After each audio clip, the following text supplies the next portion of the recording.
Hey everyone, Meredith here. And today is my very last day of my 30s.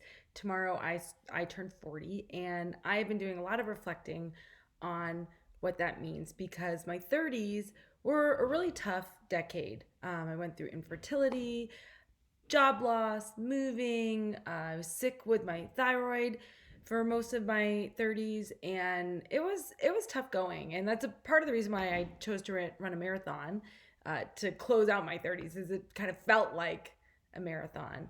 Uh, but God just gave me this really cool word as I've thought about starting my 40s, because I'm in a place of life where I didn't expect to be.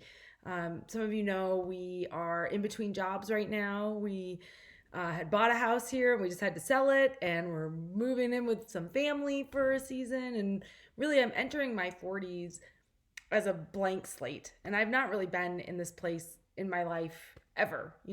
Each step of my life has made sense, career wise, family wise, relationship wise. And now I'm in this place where I'm like, I literally don't know what's next.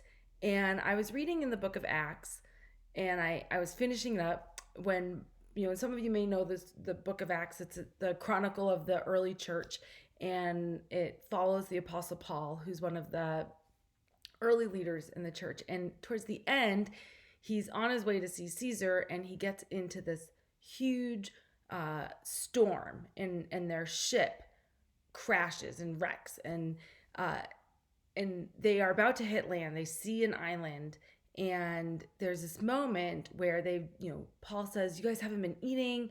You need to eat now." And so they finally eat, and they throw all the food overboard. And then, it's like this last ditch, they think there's this island they can get to. And so there's this moment where it says, and then they cut loose their anchors, and they cut loose the ropes that were holding the rudder. And that was a word that I felt God say to me going into my 40s, is cut loose your anchors and cut loose your rudder. Meaning, when you cut loose your anchor, you cut loose the things that, weigh you down and hold you down or keep you still. It might make you feel secure and steady, but also can keep you stuck. And then when you cut loose the rudder, the rope that steers the rudder, you can't steer the ship anymore. It's just going to steer itself. And so going into my 40s, I feel like I'm going in rudderless and anchorless right now, and really thinking through what are the things that weigh me down, that might make me feel secure, but actually might keep me stuck. And what are the ways in which I thought I was steering my life in a certain direction, and I need to let that go and really trust that God knows where to steer my life. And so on this eve of 40, I offer that to you as well. Are there things that maybe you need to cut? Just a very small example. I went through my spice rack, and we're storing all of our stuff because we don't know where our final destination is going to be. And I had to think through, like, oh, am I going to store spices for months on end? Like, I don't know where I'm going to be or when I'm going to open these again. And, just a small thing of getting rid of my spices was like, cut loose your anchors. Like, you can buy new spices wherever you end up. You don't need to take these with you.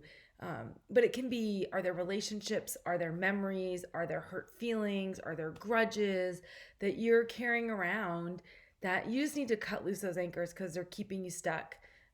Or, do you need to let go of the rudder that you've been working really hard to steer your life in one direction? And I thought my career was going one way, and now I don't know where it's going, and I don't quite know what the next step is going to be. And I'm really in this place of openness and waiting for God to bring about the next thing. And, are there things that maybe you've been forcing your life to go one way, or you've just assumed it would go one way?